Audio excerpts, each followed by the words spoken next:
I never thought I'd be the kind of person to air my family's dirty laundry online, but here I am, typing away on my beat-up laptop in a dimly lit coffee shop, desperately seeking validation from strangers on the internet. I guess that's what years of built-up resentment and frustration can do to a person. Let me start by saying that I love my parents and my younger sister. I really do. But sometimes love isn't enough to overcome the feeling of being treated unfairly, of always coming in second place in your own family. I'm the oldest child, a son in a traditional American family with roots in a culture that places a lot of emphasis on filial piety. You know the type, where the eldest son is expected to take care of his parents in their old age, to be the responsible one, the achiever. And for most of my life, I've tried to live up to those expectations. But lately, I've been wondering if it's worth it. It all started when my sister was born. I was already in elementary school by then, and at first, I was excited to have a little sibling. But as the years went by, I started to notice a pattern. A pattern of preferential treatment that has only grown more pronounced with time. Take our education, for instance. I went to the local public high school. It wasn't bad, but it wasn't great either. Just your average American public school experience. But my sister? She got sent to a private school. And not just any private school, one that costs more than my entire college tuition. When I asked my parents about it, they just shrugged and said, "It's different now." Different. That word has become the bane of my existence. But it didn't stop there. In high school, I was practically under house arrest because my SAT score was below 1500. I spent countless hours studying, trying to bring up my score, all while watching my social life wither away. Meanwhile, my sister barely scraped over 1,000 on her SATs, and she's free to come and go as she pleases. Different indeed. College was another slap in the face. I dormed for 3 years, living in cramped quarters with strangers, eating cafeteria food, and pinching pennies. But for my sister, they're talking about getting her an apartment. An apartment? At 18. And don't even get me started on the financial disparities. Throughout high school, I worked after school for my parents. Every cent I earned felt hard-won. I had to justify every expense, even when I was spending my own money. My sister? She has free reign over my parents' credit card. She's never known what it's like to check price tags or worry about having enough money for gas. The differences extend to the smallest things too. I got my first phone at 13, a basic flip phone that could barely send texts. My sister? She had the latest iPhone at 8 years old. 8. I've tried to rationalize it. Maybe they learned from their mistakes with me. Maybe they're in a better financial position now. But every time I come up with a reason, something else happens to shatter that illusion. Like today. Today, I found out they're buying my sister a brand new car for her 18th birthday. A new car. At 18. Meanwhile, I got a used car at 21, and that was only because I stayed home during the COVID-19 pandemic. They called it a shut-up gift, as if my sacrifice during a global crisis was something to be silenced rather than appreciated. I couldn't hold it in anymore. Years of resentment, of feeling less than, of wondering if my parents simply loved her more, it all came bubbling to the surface. I confronted them, asking point blank if they hated me. They seemed shocked, asking what was wrong, and I just let it all out. Every difference in treatment, every disparity, every instance where I felt like I got the short end of the stick. And you know what they said? It's different. Those 2 words were like a match to gasoline. Before I knew what I was saying, I told them, "I'll remember this when you need someone to take care of you when you're old. You can ask her, not me." The moment the words left my mouth, I knew I'd crossed a line. In our culture, it's expected that the eldest son will care for his parents in their old age. It's not just a tradition, it's a duty. And I had just thrown that duty back in their faces. I couldn't bear to see their reactions. I grabbed my keys and stormed out, driving aimlessly for hours with my phone on airplane mode. I couldn't face their calls or messages. I couldn't face the reality of what I'd said. Now, hours later, sitting in this coffee shop, I'm left wondering, am I the asshole here? Have I let my resentment cloud my judgment? Is it really my place to question how my parents choose to raise their children? Part of me feels justified in my anger. I've always tried to be the good son, the responsible one. I paid for every cent of my existence in high school while my sister never has to worry about money. I worked hard, followed the rules, and what did it get me? A used car and a mountain of student debt. But another part of me feels guilty. My parents never missed an event or a parent-teacher conference. They were always there, even if their methods weren't always fair. And my sister, it's not her fault that our parents chose to treat us differently. She didn't ask for this preferential treatment. I find myself torn between cultural expectations and my own sense of fairness. As the oldest male in my family, it's expected that I'll take care of my parents and siblings. But at what cost? At what point does duty give way to self-respect? I know I need to go home and face the music. I need to talk to my parents, to try and understand their perspective. Maybe there's something I'm missing, some reason for this disparity that I can't see. But even as I prepare to leave this coffee shop and head home, I can't shake the feeling that something fundamental has changed. The unquestioning trust I once had in my parents' decisions has been shaken. The bond with my sister, already strained by resentment, feels even more fragile. I don't know what the future holds. I don't know if I'll be able to forgive and forget, to move past this resentment and fulfill my cultural duties. But I do know that I can't keep living like this, swallowing my feelings and pretending everything is okay. As I start my car and begin the drive home, I make a promise to myself. Whatever happens next, whatever conversation awaits me at home, I won't let this resentment define me.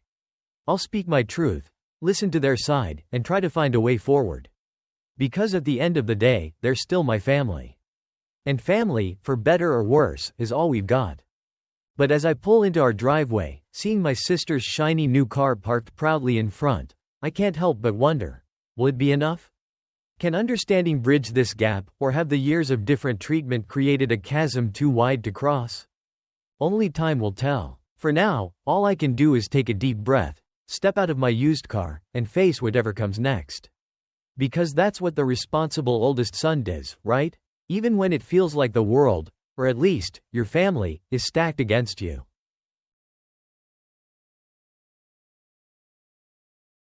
I never thought I'd be in this position, staring at a legal document that could tear my family apart.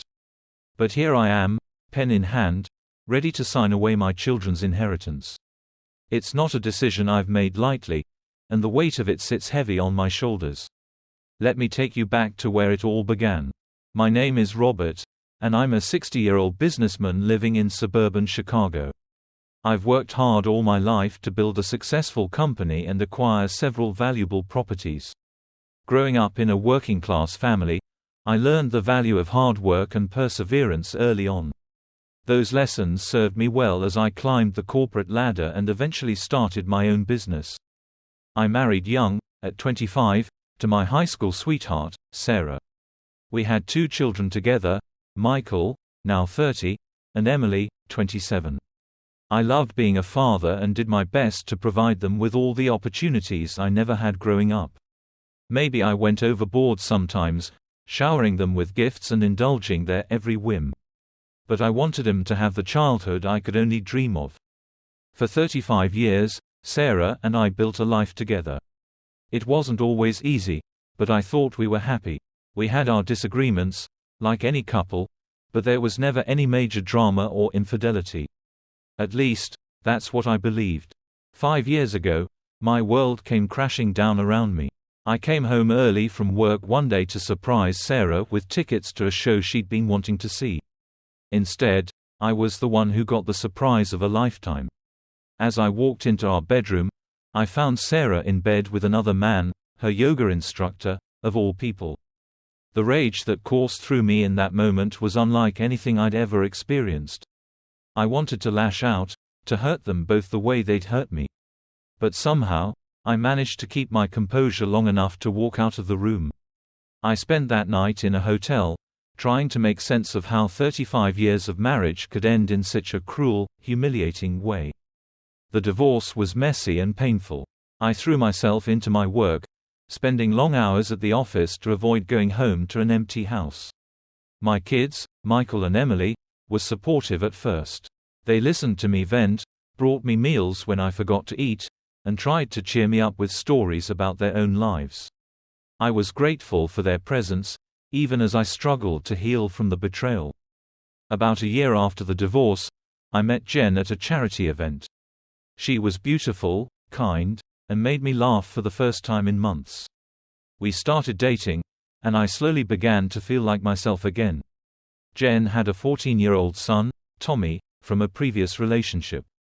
The boy was shy at first, but we bonded over our shared love of baseball and classic cars.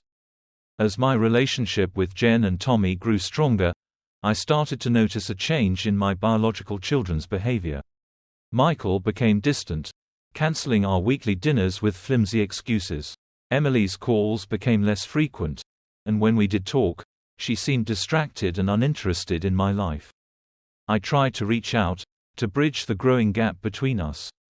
But every attempt was met with indifference or outright hostility. It wasn't until I overheard a conversation between them at a family gathering that I understood the true extent of their feelings. They were standing in the kitchen, unaware that I was just around the corner. Michael's voice was low and angry as he spoke to his sister. "Can you believe Dad, parading around with his new family, like Mom never existed? It's disgusting." Emily's response cut me to the core. "I know. And did you see how he looks at that kid? Like he's the son he always wanted. As if we're not good enough anymore." "Well, we know where we stand now," Michael said bitterly. "I bet he's already changed his will to leave everything to them. After all, we're just reminders of his failed marriage." I stood there, frozen in shock and hurt. How could they think so little of me? Had I really given them reason to believe I'd cast them aside so easily? I wanted to confront them, to tell them how wrong they were. But something held me back. Maybe it was fear of what else I might hear, or maybe I just couldn't face the reality of how our relationship had deteriorated. Over the next few months, I tried to mend fences. I invited Michael and Emily over for dinners, suggested family outings, even offered to help them with their careers. But each attempt was met with cold indifference or outright rejection. They made it clear they wanted nothing to do with me or my new family. Meanwhile, my relationship with Tommy continued to flourish. He wasn't just Jen's son anymore. He had become my son too.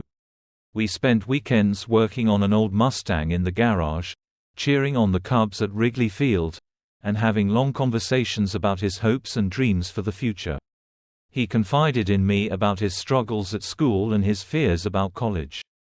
In many ways, he filled the void left by Michael and Emily's absence. It was during one of these heart-to-heart talks that Tommy revealed something that would change everything. He told me how grateful he was that I had come into his life, how I'd given him the father figure he'd always longed for. Then, with tears in his eyes, he said, "You know, Dad, Robert, I overheard Mom talking to her friend the other day. She said she was worried about my future because my bio dad never paid child support and there's no money for college. I want you to know that even if I can't go to college, I'm still so thankful for everything you've done for us." His words hit me like a ton of bricks. Here was this amazing kid, who had welcomed me into his life with open arms, facing an uncertain future. Meanwhile, my biological children, who had every advantage in life, had turned their backs on me. That night, as I lay awake thinking about Tommy's future and my own legacy, I made a decision that would change all our lives forever. I called my lawyer the next day and asked him to revise my will. Instead of leaving my business to Michael and splitting the properties between him and Emily, I decided to leave everything to Tommy. It wasn't an easy decision, and I agonized over it for weeks. But the more I thought about it, the more right it felt. Michael and Emily had already received so much from me: private school educations, fully paid college tuition, down payments on their first homes. They had successful careers and comfortable lives. Tommy, on the other hand, had none of those advantages. This inheritance could give him the opportunities he deserved, the chance to pursue his dreams without the burden of financial stress. Of course, I knew there would be fallout when Michael and Emily found out. But I hoped that maybe, just maybe, it would be the wake-up call they needed. Perhaps they would finally realize that their behavior had consequences, that they couldn't treat me like a stranger and still expect to benefit from my success. So here I am, pen hovering over the document that will make it official. Am I the asshole for cutting my biological children out of my will and leaving everything to my stepson?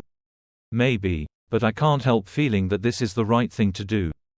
Tommy has shown me more love and appreciation in the past 2 years than Michael and Emily have in the last 5.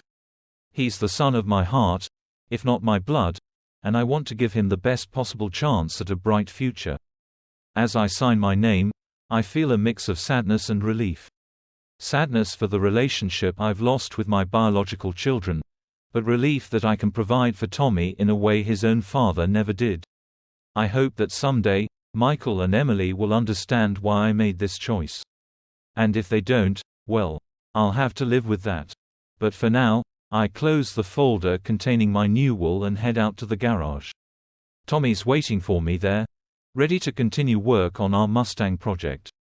As I watch him bend over the engine, his face lighting up as he figures out a tricky repair, I know in my heart that I've made the right decision.